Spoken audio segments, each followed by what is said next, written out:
Hello friend, नमस्कार। बहुत सारे लोगों का सवाल था कि सर रिफंड आने में डिले हो रहा है। तो अभी हम 3 पॉइंट की चर्चा करेंगे। अगर आपके साथ भी इस तरह का कोई भी समस्या है तो इसको सही कर लीजिए, आपका भी रिफंड जल्द से जल्द आ जाएगा। पहला पॉइंट क्या है कि गलत बैंक डिटेल्स डालना।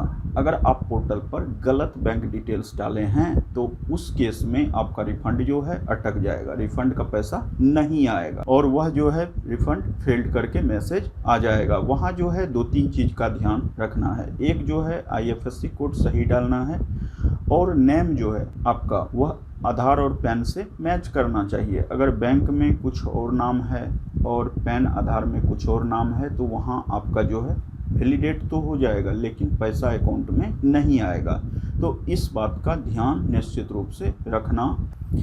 बहुत जगह हम देखे हैं कि ज्वाइंट अकाउंट जो है वहाँ भी रिफंड आने में प्रॉब्लम होती है। तो आप कोशिश कीजिए कि अपना सिंगल अकाउंट जिसके नाम से ITR फाइल हो रहा है उनका ही अकाउंट रहे तो बेटर है। उस केस में रिफंड आने में परेशानी नहीं होगी। दूसरा इम्पोर्टेंट बात यह है कि प्री वैलिडेट नहीं होना। बैंक अकाउंट जो है प्री वैलिडेट नहीं है तो वहाँ भी प्रॉब्लम क्रिएट हो रही है। बहुत सारे लोगों का बैंक वैलिडेट है ही नहीं लेकिन उसको जो है रिफ़ंड के लिए चयन कर लिया गया है। तो उस केस में प्रॉब्लम होती है कि आपको पहले वैलिडेट कर लेना है तब जाके आपका होगा। किसी कारण से अगर वैलिडेशन फेल्ड है तो उस केस में भी आपका पैसा नहीं आएगा, रिफ़ंड का पैसा नहीं आएगा।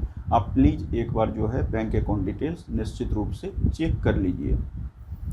अब जो है तीसरा जो इम्पोर्टेंट अभी का बात है, बहुत सारे लोग अभी भी इसमें फंसे हुए हैं, खुद से रिटर्न फाइल करते हैं, वो इन बारीकी को नहीं देख पाते हैं। तो निश्चित रूप से आपको भी देखना होगा कि आप जो रिटर्न फाइल किए हैं, ठीक है, उसको ई-वेरीफाई किए हैं या नहीं किए हैं।